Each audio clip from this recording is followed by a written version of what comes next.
Hello বন্ধুরা, আসসালামু আলাইকুম। তো সবাই কেমন আছেন? আশা করি সবাই ভালো আছেন। তো আজকে কিন্তু আমি আপনাদের সাথে খুব গুরুত্বপূর্ণ একটি ইমোর সেটিং নিয়ে উপস্থিত হয়ে গেছি। আমরা সবাই কিন্তু ইমো ব্যবহার করি এবং কি প্রত্যেকটা অ্যান্ড্রয়েড ইউজার কিন্তু ইমো ব্যবহার করেন, কারণ ইমোতে কিন্তু এখন প্রায় 100% মাঝখানে কিন্তু প্রায় 90% কিন্তু ইমোতে কথা বলে। তো এটির জন্য কিন্তু ইমো খুব জনপ্রিয় একটি অ্যাপস হতে চলেছে এখন বর্তমান। তো এই ইমো অ্যাকাউন্টের একটি বড় সেটিং হলো, সেটি কিন্তু অনেকে জানেন না। এই সেটিংটির জন্য কিন্তু আপনার অনেক সময় অনেক বিপদের মুখে পড়ে যান।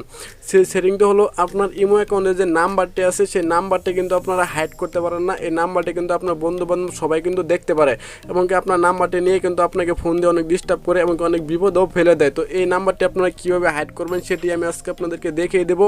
তো ভিডিওটি শুরু করার আগে যে কথাটি না বলে নয়, আপনারা যদি আমার চ্যানেলে নতুন হয়ে থাকেন তাহলে অবশ্যই আমার চ্যানেলটি সাবস্ক্রাইব করবেন। সাবস্ক্রাইব করার পরে পাশ থেকে বেল বাটনটি অল করে দিয়ে সবসময় সাপোর্ট করবেন। আর যারা অলরেডি সাবস্ক্রাইব করছেন তাদেরকে অসংখ্য ধন্যবাদ। তো চলুন মূল ভিডিওটি শুরু করি। তো আপনারা জাস্ট ইমো অ্যাকাউন্টটি ওপেন করবেন। আমি জাস্ট ইমো অ্যাকাউন্টটি ওপেন করে নিলাম। ওপেন করার পরে এখান থেকে জাস্ট আপনারা সেটিংয়ে চলে যাবেন। এখানে দেখেন সেটিং অপশনটা চলে আসছে, আপনারা এই সেটিংসের উপরে ক্লিক করবেন।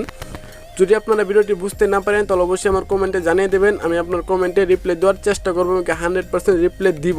তো এখান থেকে দেখেন প্রাইভেসি নামে একটা অপশন আছে, আপনারা জাস্ট এই প্রাইভেসি অপশনটাতে ক্লিক করবেন।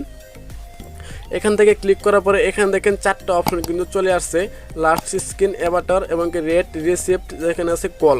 তো আপনাকে কি করতে হবে, এখান থেকে দেখেন রেট রিসিপ্ট নামে যে অপশনটা আছে আপনার এটার উপরে ক্লিক করবেন। এটার উপরে ক্লিক করার পরে এখান থেকে আপনার 3টা অপশন থাকবে। এখান থেকে আপনার দেওয়া থাকবে এভরিওয়ান এবং কি মাই কন্টেন্ট। জাস্ট আপনার এখান থেকে নোবডিতে ক্লিক করবেন, নোবডি দিয়ে দিবেন।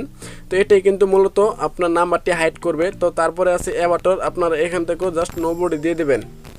আশা করি আপনারা বুঝতে পারছেন কীভাবে নাম্বারটি হাইড করতে হয়। এইভাবে কিন্তু আপনার ইমো অ্যাকাউন্টের নাম্বারটি হাইড করে আপনি নির্ভয়ে আপনার ইমো অ্যাকাউন্টে ব্যবহার করতে পারেন। তো যদি ভিডিওটি ভালো লাগে তাহলে অবশ্যই একটা লাইক করবেন, আর অবশ্যই আজকের ভিডিওর মতামতটি আমার এই ভিডিওর কমেন্টে জানিয়ে দেবেন। নেক্সট টাইম নতুন ভিডিও পাওয়ার জন্য চ্যানেলটি সাবস্ক্রাইব করে সবসময় সাপোর্ট করতে থাকেন। তো আজকের মতো ভিডিওটি এখানে শেষ করতেছি, সবাইকে জানিয়ে আসসালামু আলাইকুম।